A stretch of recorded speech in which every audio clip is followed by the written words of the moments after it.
not everyone that plays in the NFL had been drafted. Mm-hmm. There's definitely a lot of guys that are playing that didn't go through that Tony process. Romo didn't get drafted. Yeah, right. Exactly. That's right. Didn't win a Super Bowl either, but that's there's that. Yeah, that's like that old joke, right? They couldn't get in the locker room, right? Because why? Because they put a goal line in front of the front door. There's a ton of really good memes. How do you know a Super Bowl ticket is counterfeit? Had a star on it. So, yeah. Well, listen, Dolphins are much better, So, it's our Dolphin fan there. Yeah. We're both commiserating. So, listen, welcome back to the studio Thank you. once again for seemingly our Chip LaMarca biannual or quarterly report, or however.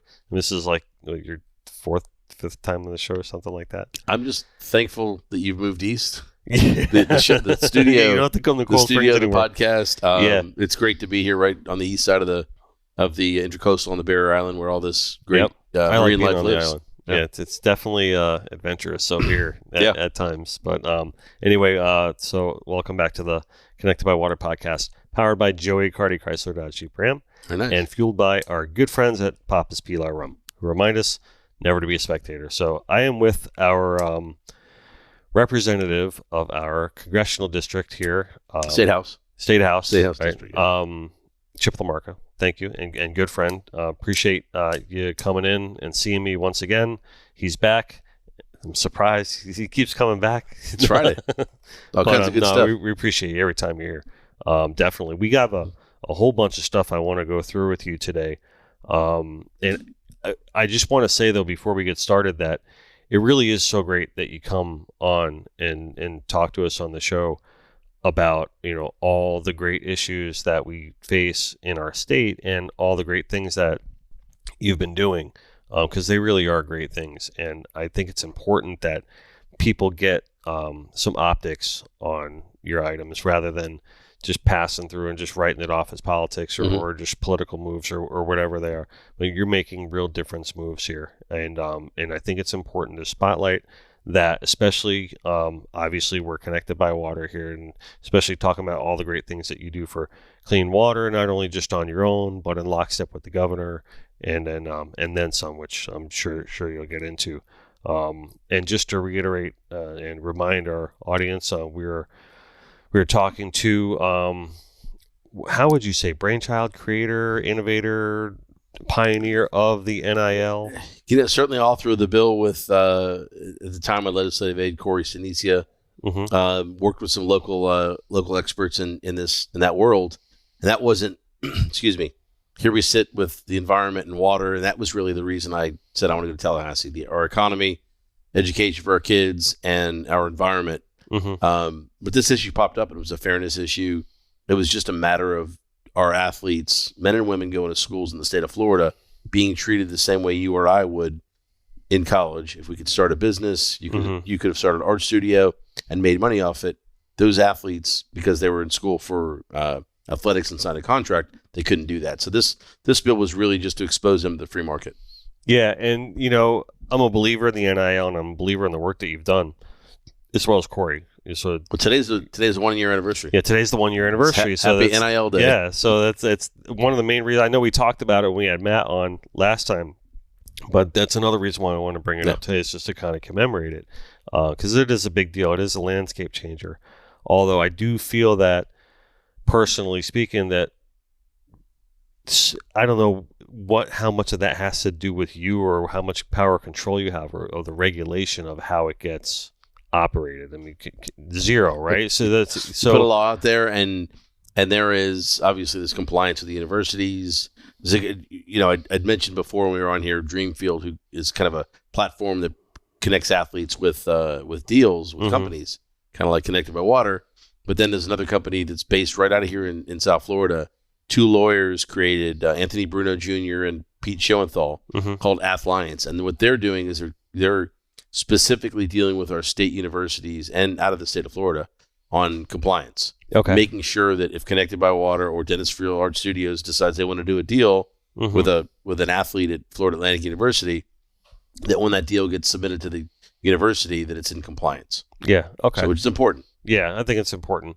I don't know how much, what the landscape is from a privatization aspect, right? Mhm. Of how that works with the NCAA and what can be done, because it seems like there's some aspects of it that are like going crazy, Yeah. and so these poor kids, if they get hurt, then they, what could happen to them, and you know what I mean? Yeah, there's certainly there's a couple things that concern me. I was on a Spaces today with Mackenzie Milton and Dylan Gibbons, who's now playing at FSU.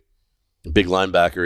He has a nonprofit that he created through NIL called Big Man Big Heart, and he started it because he wanted to bring a kid from South Bend, Indiana, where he attended Notre Dame undergrad and went to Florida State. He's getting his MBA and still playing football. So he wanted to bring this kid to Florida State, raise some money through NIL, and wanted to do things around the campus, and he couldn't because there were some restrictions with the university. So we need to kind of do some cleanup language. We tried to do it this year. We're going to go back and try to do it next year. But one of the things is that's concerning is like the NCAA doesn't really want to have anything to do with it, but they want to make sure everyone's policing themselves, and they're going to take certain cases. Miami has one. I believe Utah might have one that they're looking at, but they're just trying to find deals where they can punch a hole in it. And I think what we really need is a national solution, a 50-state solution. So that's going to really require the federal government through Congress and U.S. Senate come up with a law, and they've been working on it, but that will create a level playing field so that the state of Florida, is treated just like Alabama. Yeah. I mean, so what happened last year is we left our law in place. Alabama just basically repealed theirs. So there's no rules. I mean, there's compliance and there's understood rules in the university, but I mean, certainly, what we required and what we asked schools to do in Florida is make sure you have financial literacy. Okay. Make sure you have life skills training in years 1 and 3. And why that was important was a lot of these kids, and I was on with quite a few that were on this Spaces today, that they've never had to file taxes. Either their parents did it or they didn't have an income enough to file taxes. So this is the first time they're figuring out the difference between a W-2 and a 1099. So it's important that they have that training. And again, in the state of Florida, we did that this year as well, that you're going to have high schoolers are going to have federal financial literacy training in school, which is great because we didn't have that before. I that's important. Even in high school level, I think that's pretty important to have that as well too. Speaking of financial literacy, before the show started, I told you guys walked in. I said, well, we're just sitting here doing my homework because, I wanted to get caught up on some of the numbers that we're looking at for 2022, and they all look really, really good. And we were talking about this looks, and I said, correct me if I'm wrong, but this looks like the greatest push towards Everglades restoration, clean water, and environmental well-being that Florida's ever seen. And you even one up that, like, yeah, well, financially it definitely is, but even percentage-wise, that is, which I think is even the more important statement, right? Because money then isn't the same as money now. So go back to 2006. Charlie Crist elected governor. Jeb Bush had just finished serving the state for 8 years. The budget was somewhere around $54 billion with a B. It's now over 100. Right. 109 this year. We gave the governor an approved budget of 112 billion, and he took 3 out of it. One of them was the project we were talking about before about the Museum of Discovery and Science. So,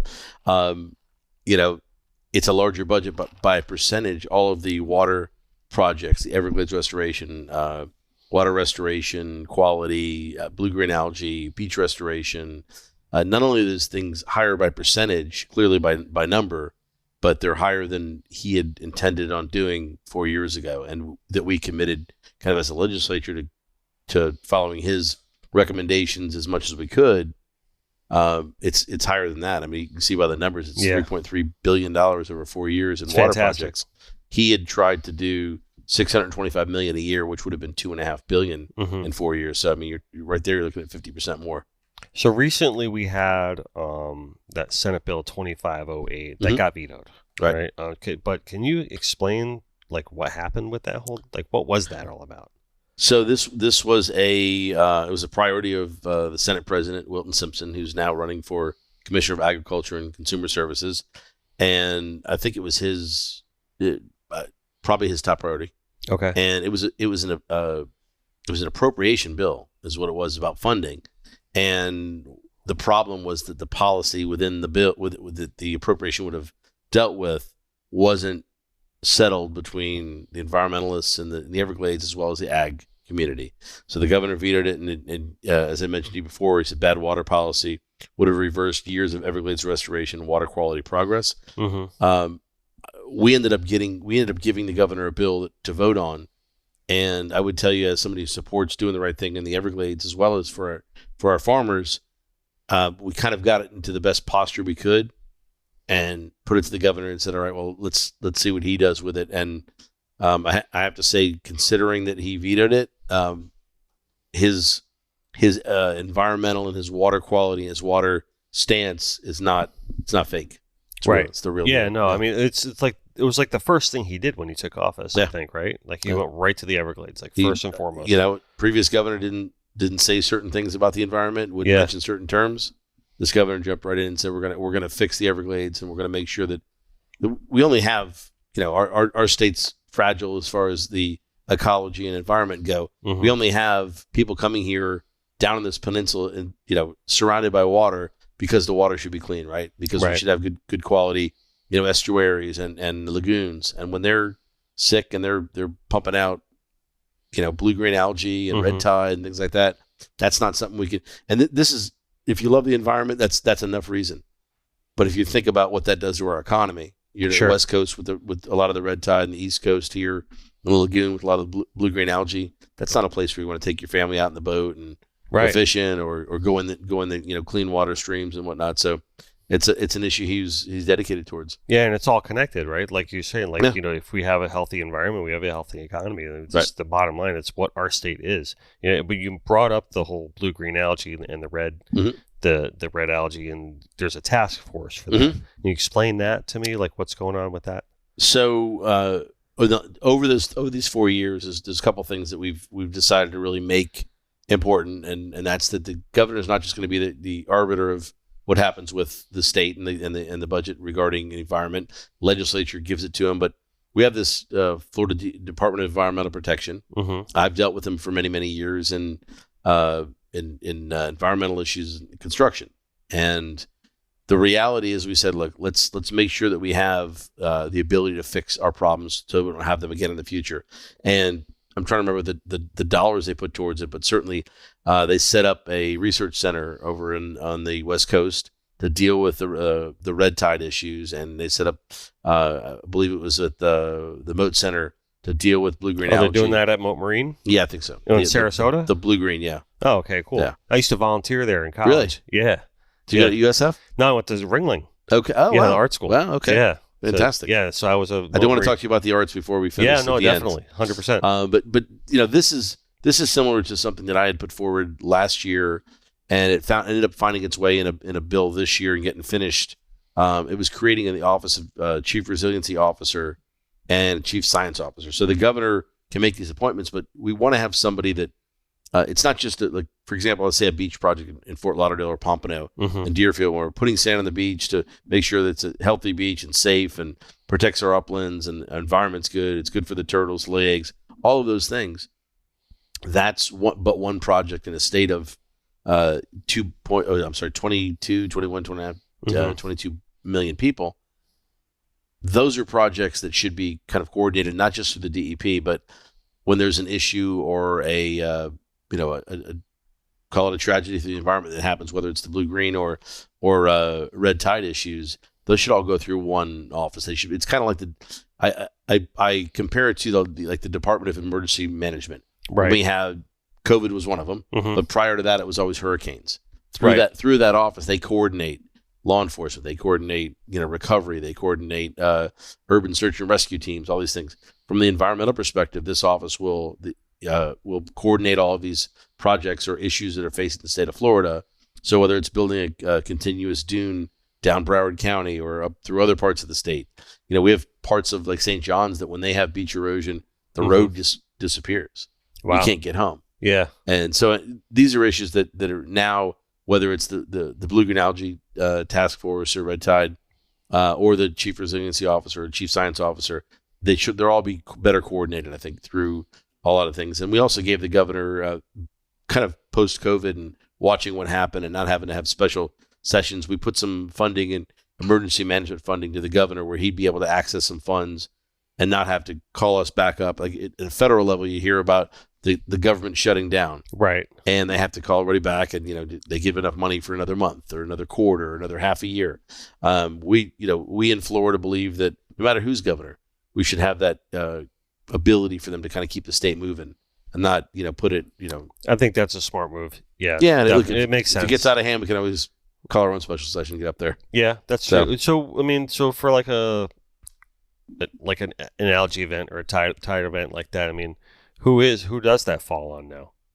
If not for this new position. So, I mean, obviously, if there's a bad incident, right? DEP is still going to be involved. It's all kind of under their agency, but the chief resiliency officer appointed by the governor would deal with this. It'll be like a liaison. Yeah, kind of, yeah, all right, so. Yeah, and try to coordinate. In other words, DEP is going to deal with the science, and maybe they can do a cleanup, but maybe they don't have the resources like Department of Emergency Management to assemble folks to cut off an area, put up roadblocks.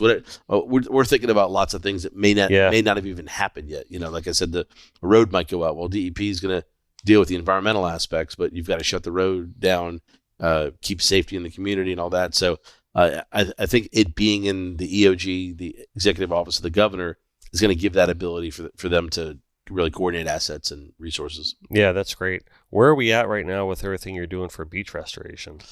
So I kind of went to Tallahassee for that one reason. Right. If you think about it, I spent 8 years at the county. I know you've done a lot of work on that already. Well, so my successor, I left the county commission, and Lamar Fisher, former mayor of Pompano, now vice mayor of the county, took my spot, and he's in the middle of another renourishment in some areas that were still disturbed after we did it in 2015. Believe it or not, that project took 20 years to permit and get Come done. on. Yeah. 20 years? 19 years. When we did it in 2015, it had been 19 years before they get approvals from the state and feds. There was, National Marine Fisheries, state DEP. I thought getting the building permit in Pompano was bad. I would always say, because same thing with dredging the port, I'd always say, could you imagine if you had a hole in your roof and it took you 19 years to get a permit? Your family would have moved out and you'd be sitting there with a lot of buckets. They got to go. But the reality is, we've now set up a system. When I was on the county commission, and they're doing additional repair areas, if you will. Mm-hmm. And the reason that is that we decided to keep the permit open. What happens when you put a building guy and construction guy into a political job? You say, all right, well, if we need to open this permit again, we can't wait 20 years. Mm-hmm. So we kept it open, I think, for 7 to 12 years, and that was from 15. So they're able to do this work now, doing it. So the biggest issue was not just passing the bill that I did in 2019 called Coastal Management. Mm-hmm. It was House Bill 315. But I've talked. I think that was one of the first things we talked. One of your first episodes you ever came. We did. What we did is we put the fiscal impact to our economy of a clean, healthy beach and what it means to a community.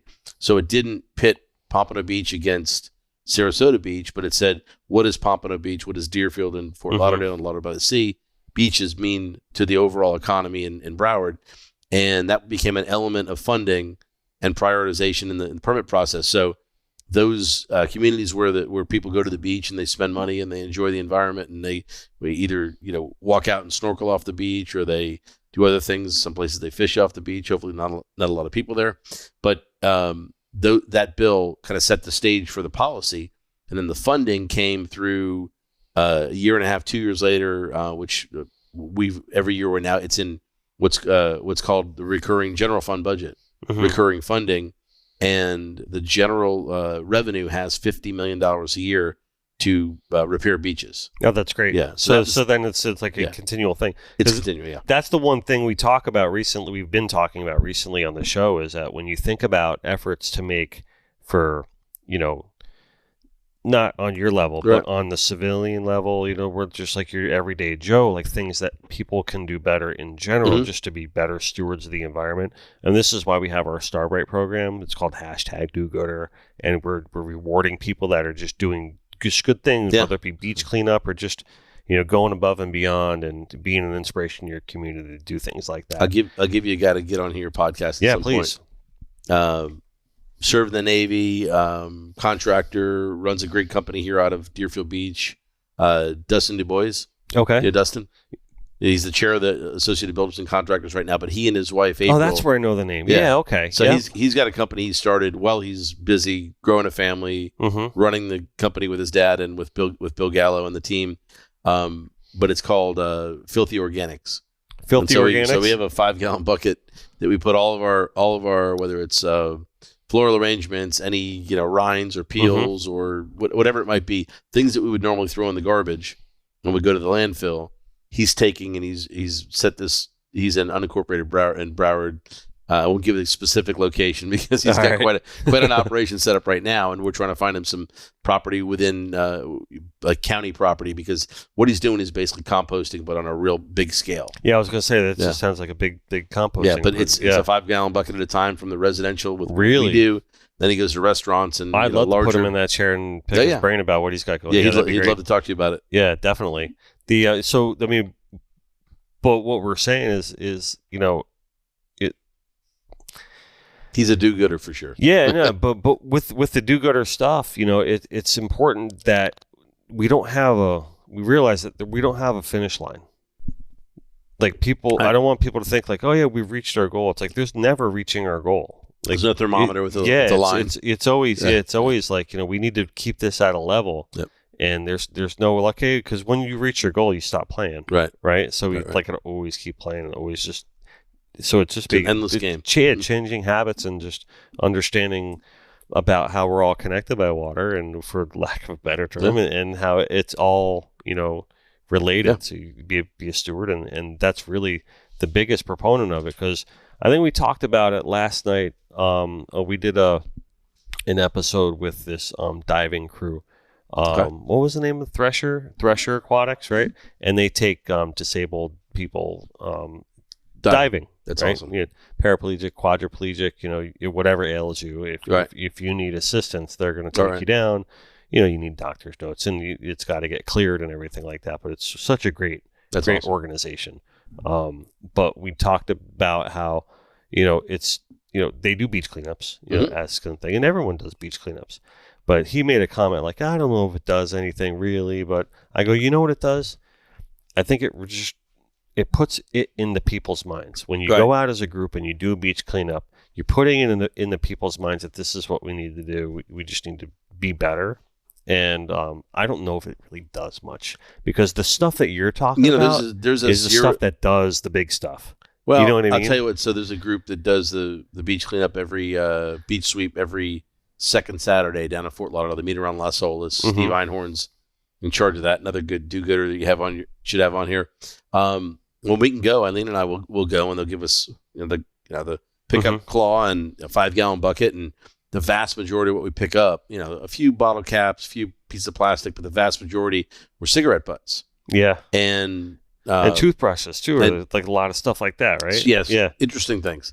But the reality is, I don't want to say something about smoking in public places, but the chance that you're doing anything but positive doing that. So you're saying, does it fix it, or how much are we doing on the good side? There's zero chance that you're not helping, right? 100%. Yeah. So you're doing something. You're moving the needle somewhere. Yep, absolutely. And so there was when I got in the house in November of 2018, I signed on with one of the senators who lives over in Sarasota, and we signed on to do a no smoking in public places bill. That basically there's a ban. There was a preemption that local governments couldn't say you are not allowed to smoke on Pompano Beach, for example, state preemption. So we changed that this year, and ironically they left cigars out. But I've cleaned the beach 100 times. I can't tell you how many times I found a cigar. It's very, very little, if none, whereas you find cigarettes, tons of cigarette butts. So that's the only thing. I mean, maybe because it doesn't have a filter. Is that probably why? I don't know. Just not a whole lot. Yeah. Not a whole lot of people smoking a stogie on the beach. I guess. I guess. But ultimately, so this year it changed, and so whether it's McNabb Park or on the actual beach, the city can say we don't want smoking in that public space. It's not an automatic ban, but it gives the cities and the municipalities back that control. Yeah, that's cool. The a lot's going on, Chip. I mean, it's interesting to see from like a macro view. Right. Like we're talking about all these great things, all the money going to the Everglades and the clean water aspects. And it seems like people are starting to like catch a vibe about it, with all the awareness being raised and with the governor being behind it. And, our fishing community especially has definitely gotten on board with everything. But really every probably aquatic sport niche has gotten on board with this. It's great to see. But in your mind, is there any place that we might be falling short?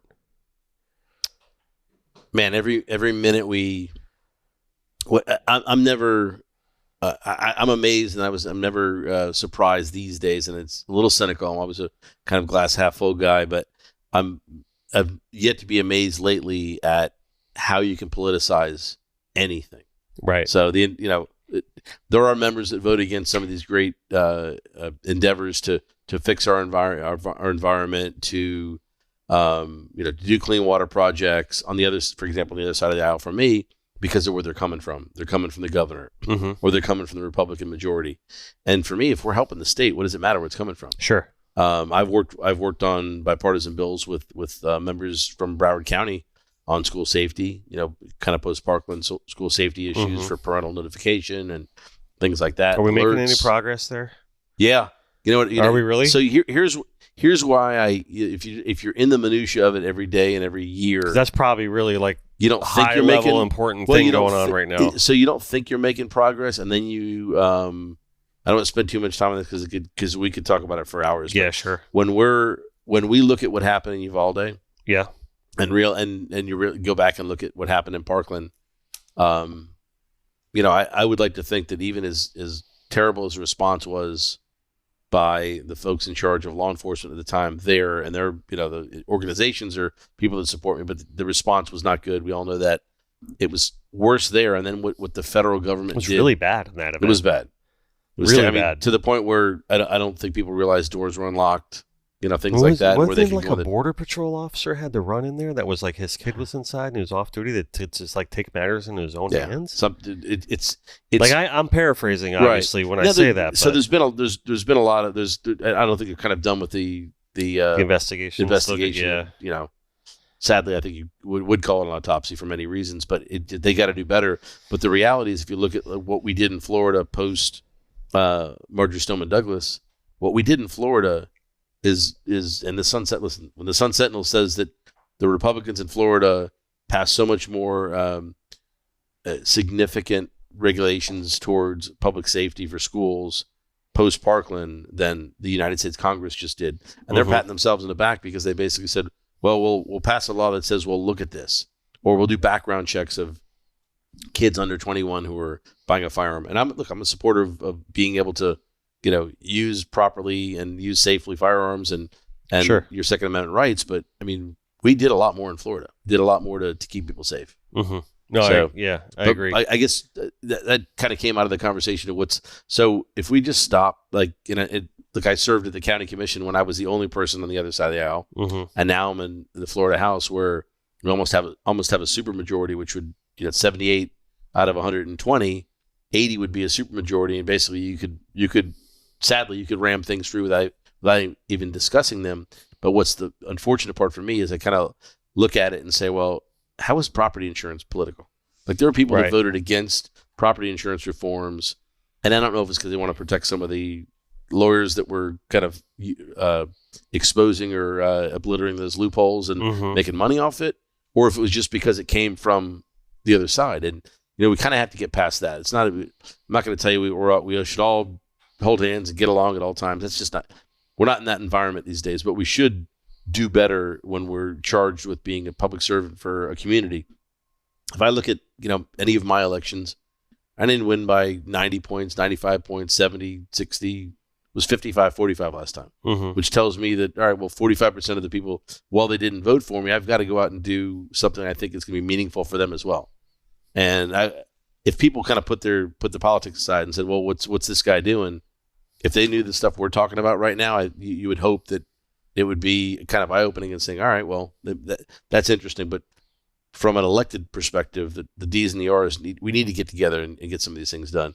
I think we should get the things that we agree on out of the way and both claim credit for it. Right. And then we can hunker down on the other stuff that's more difficult. I think that is probably, I would say probably like one of the things I respect about you most is one of the things I respect about you the most is you're just a great guy. Just a nice guy and easy to talk to, and you're just great, so great with people. But professionally speaking, I think that's probably one of the greatest things I respect about you the most is your ability to reach across the aisle, because you do it a lot, and you do a good job at it. I think you have to. Yeah, and I think you're just a very fair guy in that respect, and you're always willing to listen to people. It's probably one of the things I respect about you the most. Appreciate that. Yeah, not it's true, for accolades, but I can tell you this.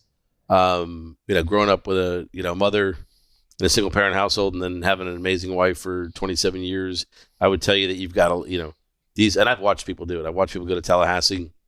They run around. I'm not saying run around on their spouse, but some do. Mm-hmm. But they just run around as if their head is going to explode. They're so great, and everybody's telling them how great they are. Listen, when the lobbyists tell you how great you are, they want something. Yeah, and I got a lot of friends there. But when business other interests tell you how great you are, that stuff you can't go up there and let that affect you. Yeah, I mean, because at the end of the day, you're going to come home, and whether you come in here and you want to buy a T-shirt and you want to talk to your friends, and people aren't going to tell you how great you are here.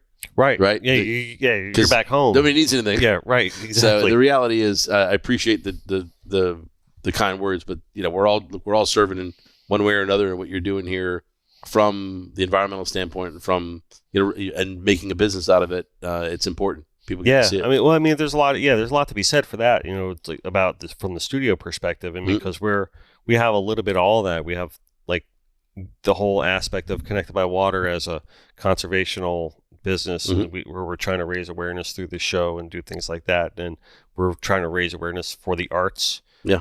We talked a little bit about how I just got the board of directors. I'm not trying to toot the, but I'm just saying, I just want to use that as an example that when I'm now on the board of directors of the Pompano Beach Arts Foundation, right. We're using that as a platform to help do the right thing. You know what I mean? In the city, and make sure that people get the funding that they need, or at least the funding is going to the right projects. Yeah. And make sure that everything is being used in the right way.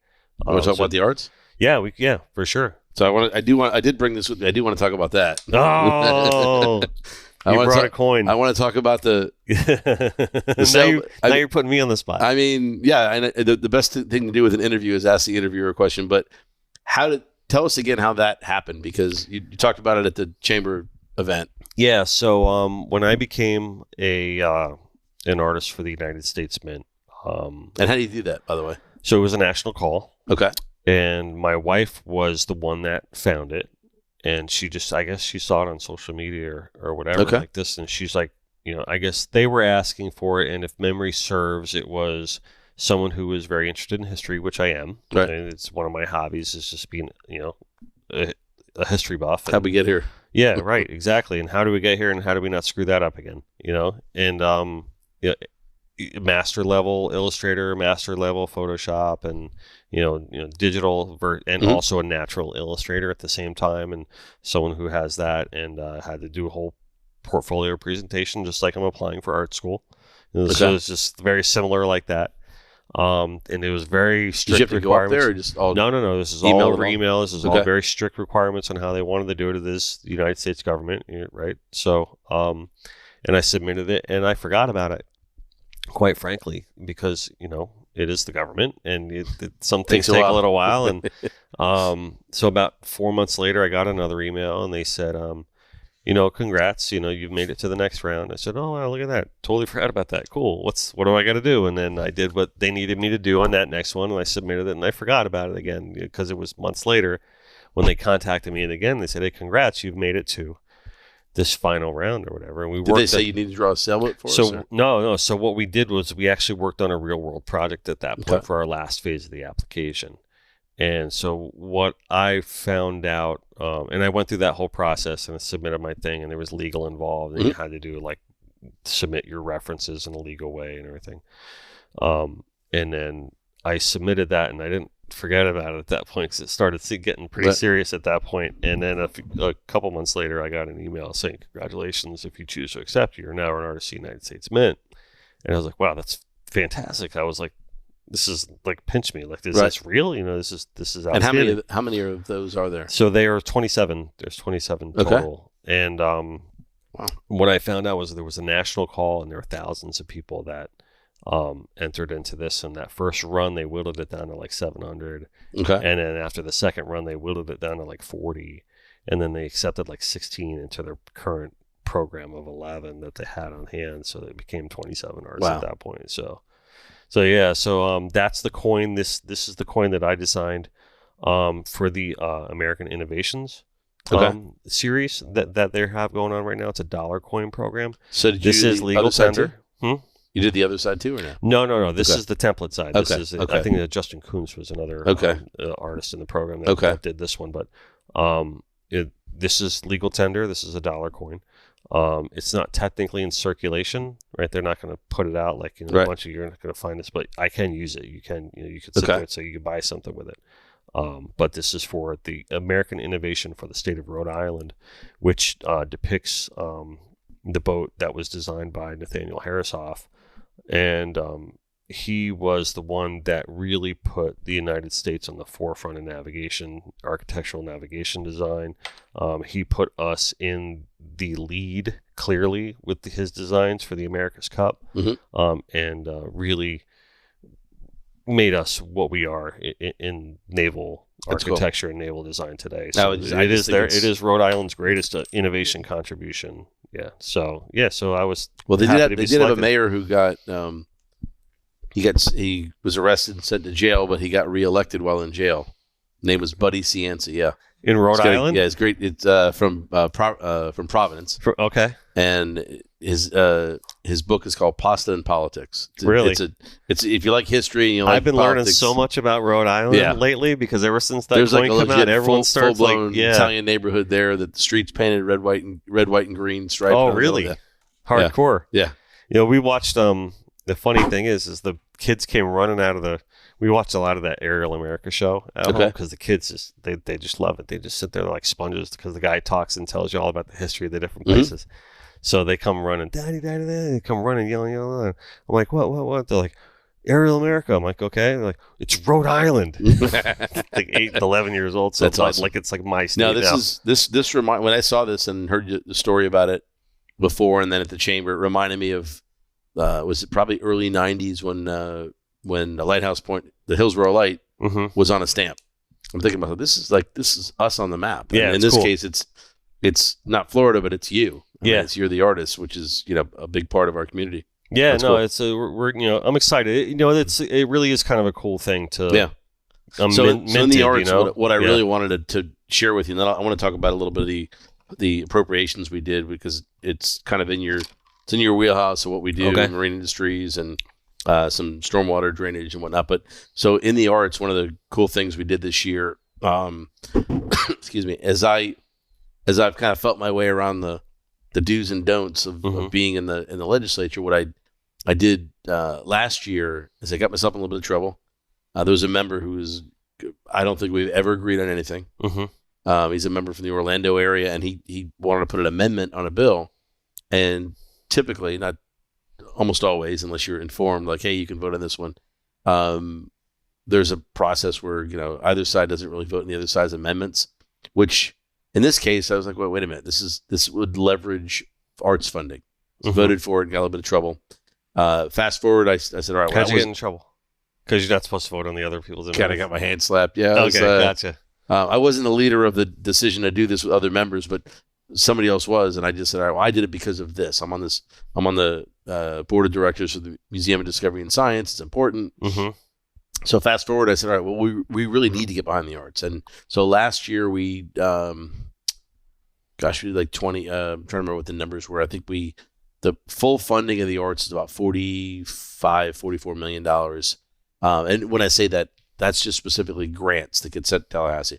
So the mods, the Bonnet House, Museum of Art, Art Museum in Fort Lauderdale, things like that, and all around the state. They'll all put in their long, lengthy, very detailed applications. And a lot of times, for example, at the Art Museum in Fort Lauderdale, theirs was, I think, $150,000. Okay. And they were thrilled to get it. And then I later on find out, I'll kind of use the same number for mods. In years past, they'd put in all this work, a week's worth of work or longer with staff, and they'd get like $12,000 or $15,000 of that, like a small percentage of it. So this year we funded everything, and we also funded a significant amount. It was $59 million, which is about 50% more than fully funding the arts was going to the grants would be. But we also funded up to $82 million, which includes a lot of historic preservation projects, like Bonnet House, like Stranahan House, figure projects like that we want to make sure we protect and keep, whether it's a seawall in front of the Stranahan House, things like that. Right. But those are... Does the McNabb House fall into that fold at all? It probably should, right? Yeah, right? I would think. I don't know. I don't know what they did to move that or what that took. We were there that day watching. It was quite interesting. They had to move traffic signals and whatnot. But so fully funding the arts was important. And it hits everywhere from Pensacola to Key West. I mean, it's going to be, every little art museum or cultural center is going to have a nice investment. So I think that's outstanding. Hopefully we can continue that. And like I'd mentioned to you before, as I get kind of reassigned after this election, we obviously got to go through the election and be successful. But I would love to bring one of your pieces up there in the Capitol and say, like, look, this is our guy. So outstanding. Fantastic. Let me know what you need. Yeah. That's significant that all that got funded. Yeah, that's really great, because I don't think, there's parts of Florida that does really well with the arts, and there's just parts that just do not do very well. I mean, I know going to Ringling, the Ringling Museum, it's just a phenomenon. It's a jewel of this state. And I don't think a lot of people really truly understand what they have there. What's the name of the house it's kept? What's that? What's the name of the Ringling House? There's a name for it. Yeah. Oh God, it's been 30 years. CAD something. Right? Had a. Yeah. I can't remember. I mean, I saw it years ago, and to me, it was like, oh, this is similar to like Flagler's, Whitehall, or these significant places, too. Yeah. right? Yeah, definitely. But they do a Renaissance festival there every year at this museum, and it's not like any Renaissance festival it's not like the one here at Quiet Waters. Right. It's like very high end, and they do the whole no chess turkey match. legs. They have turkey legs. But they do the whole chess board there, and it's just very high end when they have the king and the queen, and they have two people playing chess on the side, that's cool. right in the middle of the square. It's really cool. So, but I would like to see in Broward, and we don't have the Art Institute any longer. But that was a private institution and everything. But I don't really think that there's a place in Broward that does higher education for the arts other than Broward College, really. And one of my dreams, like long term for something like that, is to see Broward have a significant influence on higher education or continuing education, something like that. That is like on a respectable level. So maybe there's something, I don't know, that can be planned out for that one day. But right now it's culturally how we're growing is. So we did Eileen and I did a tour of the museum on Monday. It was closed, and Bonnie Clearwater, the head of the museum there, took us through. It was a Keith Hadley exhibit and his influence, and then there's a couple other exhibits. And Keith Herring, yeah. Sorry. And kind of talking to her and their board chair and another member of the board for the museum after, who's also on the state arts committee that the governor appointed to. That's kind of how we got a lot of this funding. But they shared with us that she's really getting it's almost undercover, because we're getting a lot of Palm Beach art collectors, art investors, putting some of their pieces in our museum and really making Fort Lauderdale or Broward County kind of a place where the arts exist in a high level. And I think the more we've got, whether it's that some of these big CEOs are bringing their companies down here, a lot of hit Palm Beach County, a lot of hit Miami-Dade. We've got a significant amount here in Broward. And the more we have folks like that coming here, the more they're going to want to see that high level of appreciation of culture, the arts, and other other areas. So, well, I think it starts with the funding, like you're saying. Yeah. So that's why I brought it up. I'm like, wow, that's a really great step towards all that. So one of the things I was going to tell you about some of the probes that I had put in, as I'd mentioned, the museum didn't quite get done, but we're going to make another run at it. We've got some ideas for it, but a lot of environmental projects. One was this wasn't environmental. It was almost $1 million for Huizenga Park in Fort Lauderdale, and the Downtown Development Authority is going to put in about 4 times what I was able to bring back. So it's about $5 million project. And ultimately what they're going to do is reprogram that whole piece of real estate right there. And it's going to be a new band shell, a new cultural for music and whatnot, put some food and other. Is that along the New River? Yeah. Right, yeah, right. Yeah, just across from the downtowner. Very cool. So, and just north of Andrews, just on, the south side of Las Olas, right by the river. So that's kind of an example. There's some other entertainment facilities down in Fort Lauderdale that have become activated, and they're, the city's doing some projects. So, I think some of that will get there through that. But yeah, no, that's fantastic. What overall, you say that this is an election year, yeah, right? And so there's every other year I'm in the House. So every other year I'm up for election.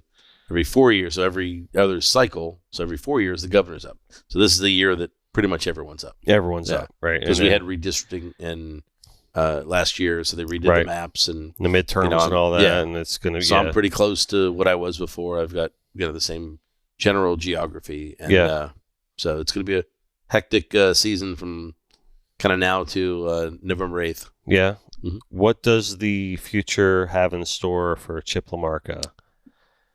The future for me is get reelected and serve another term. Probably do the same thing one more time, then I'd be term limited. Post that, I can't tell you anything. Governor Chip LaMarca. I've got Governor Chip LaMarca. No. Listen, that's my dream. I would say this. Eileen has been. We started this going to city commission meetings in Lighthouse Point. She's like, no. We started this going to commission meetings in Lighthouse Point, and kind of me looking at the board, the commission at the time, saying, you know what, my background is construction, and it's some infrastructure background, and kind of looking at it going, we have to replace our bridges, we've got to rebuild our police station, our fire station. I should get involved. And that was all this was. Right. This wasn't, I want to be the chairman of the Republican Party, or I want to go to Tallahassee, or go to the county commission.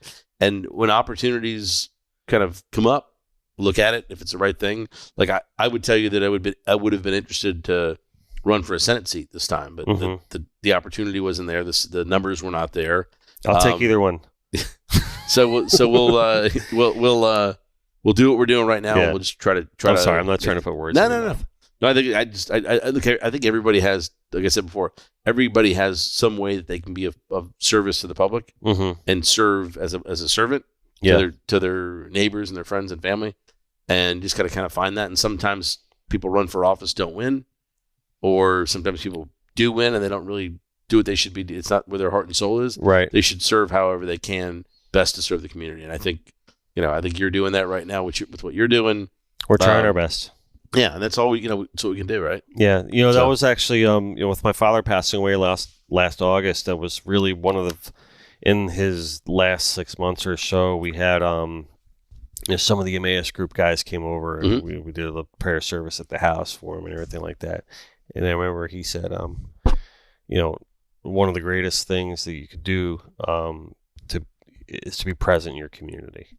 Yeah, present. Be present and be of service in your community is one of the greatest things that you can do, and you certainly do that. And it's admirable. As do you? Yeah. We're trying. I do it on and your team being here on a Friday night. Yeah. Well, these guys. Hey, listen, these guys do too. They deserve as much credit for this too. That they're always here and they're the ones pumping through ideas and say we should do this. We're definitely in lockstep. We all have the same goal, I think, in mind for what we're all trying to achieve here. So that's important. So the being present in the community and being of value and being of service, and it's just what better can you do? So, of course. But and the fact that you don't want to run for governor is exactly why you should. We have a lot of. It's a big state, 22 million people. We've got a lot of people that are probably thinking about that. Yeah. governor's running for re-election, so he'll be there for No, I mean, I know, 4 but more after years. him, it's just like, keep it going. Keep it going. Again, we can all just we'll obviously look at things, Yeah. but we're all gonna have to serve some way. And Yeah. I think I've enjoyed the house. I mean, it's been you're doing a great job. Yeah. It's kind of eye opening going from a board of 9 people where you really have a say in what happens.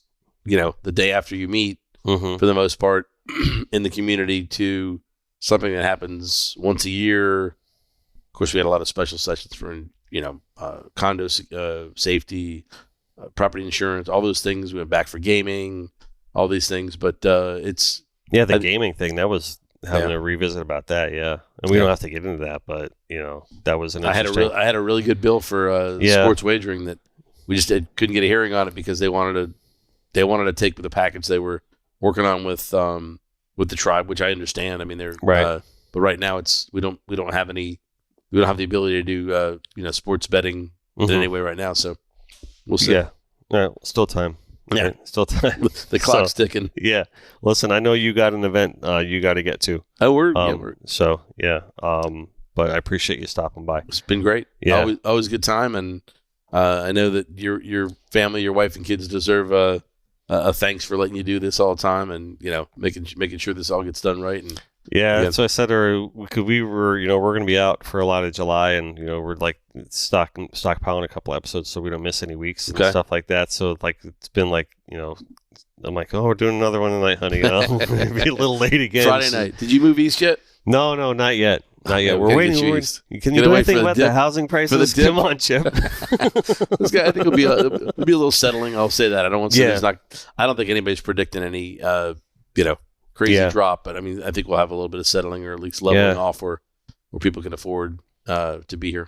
Yeah. So we'll be out soon enough. I think but we're just, I guess, playing that waiting game. Like get here while the kids are able to get to Cardinal Gibbons and follow. That's my goal. It's follow your background. Yep, that's it. I'm get here before they're eligible for Gibbons. So my daughter is going into the 6th grade, and my son's he's 8, she's 11. So where do they go to school? Rambo? We homeschool. Oh, you do? Yeah, we have since before COVID. We kind of always have. Got a good friend of mine that we grew up with in Fort Lauderdale. He had 4 daughters, and he and his wife, primarily his wife, who's amazing. He's a great businessman, but they homeschooled all 4 daughters. Yep. All 4 daughters are married.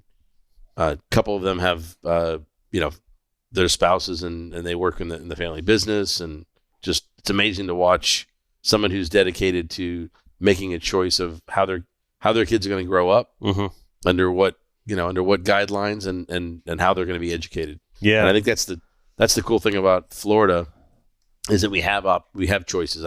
I went to my zone schools, Florinata, Rickards, and Northeast, and today, if I lived in that house and I was a kid today, 50% of the kids going to public school don't go to their zone school. It doesn't mean they go to Cardinal Gibbons or St. Thomas. It doesn't mean they go to a charter school. They just don't go to their zone. So they, I might have gone to Fort Lauderdale if they had a program, or Pompano in their 4-day program. So it's interesting to watch what's going on, and other states they're trying to keep up with Florida. Arizona just passed a state law that basically said anybody can go anywhere, and you basically it's almost the money follows the student with their program. And I think if anything's going to put everybody kind of on task as far as making sure Broward County Public Schools are as good as they can be, or could be the best and the envy of the state and the country, you've got to give a product that the parents, when they make that choice, they say, well, we want them to go to that school. Yeah. And I think Pompano is one of those, and I think some of the other schools have great programs, but that's one or two. So Pompano is what a program that the Lorelei here is on the program, and we've talked about it a couple times here. So she is 5.0 student. Wow. National Merit Scholar, National Honor Society, state swimmer. She's a junior lifeguard counselor here on the beach in the mornings, right? The summer, so she's here every day. In the afternoons, working here. But even with all that being said, she's 36 in her class. Oh wow! You believe that? That's how top notch the students are at that school. And it's a 4-day program. Yeah. Right? So she's here all day Friday, right? And she went up. So we are heavily involved with CCA, the Coastal Conservation Association, and we work a lot with Mike Lambricks, and doing work with him in that regard. And we just went to an event for him. Is that a quick advertisement for him? Well, no, I'm just saying. I actually have to sit down and talk with him. I've been told by such people he's a great guy. He's such a great guy. He really is. We went for his election event at the New River Art Gallery there on Las Olas, and he was talking about seeing Fort Lauderdale is growing with the arts too, and that was good for him. I'm glad he mentioned that in his little talk that he gave, and also the things that he said about clean water. So, but Lorelei participated in the first ever CCA Florida Youth Scholarship Program, which you have to apply for, and then they'll select 10 students from all over the state to go to Orlando to mudhole fishing tackle, and they put on seminars and CCAs there, and they take them to the CCA's hatchery there for the redfish hatchery because they're doing redfish growth programs and trying to bring more redfish to the East Coast, and they're planting mangroves, and they're doing barramundi fishing, and they're just exposing them to all this stuff, and throughout the week they're kind of grilling them on some things and trying to see what these kids are made of and trying to see who they got. And at the end of this 10 students, they award 3 scholarships. Wow. At the end, and she took the top scholarship award. That's awesome. Yeah. So we're proud of her.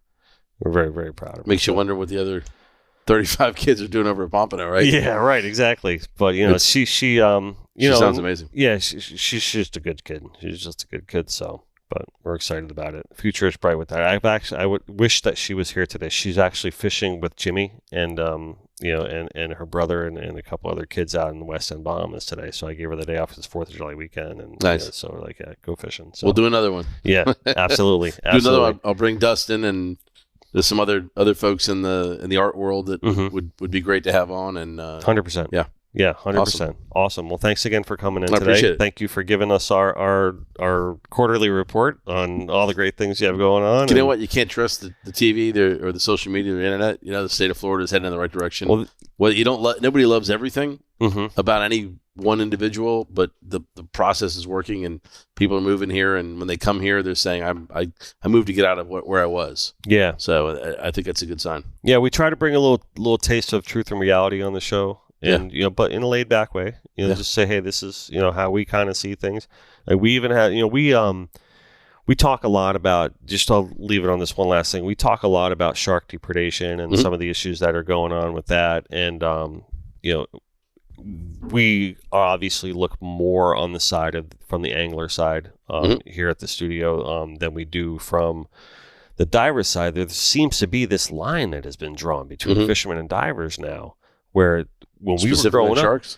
Well, a lot of it stemmed from the whole shark issue. But when we were growing up, there wasn't, you dove, you fished. We were just talking about this last night. There didn't seem to be this line, and like now there's this line of like Yankees, Red Sox, Democrats, Republicans, like all these things going on, and a lot of it stems from Yankees or Red Sox.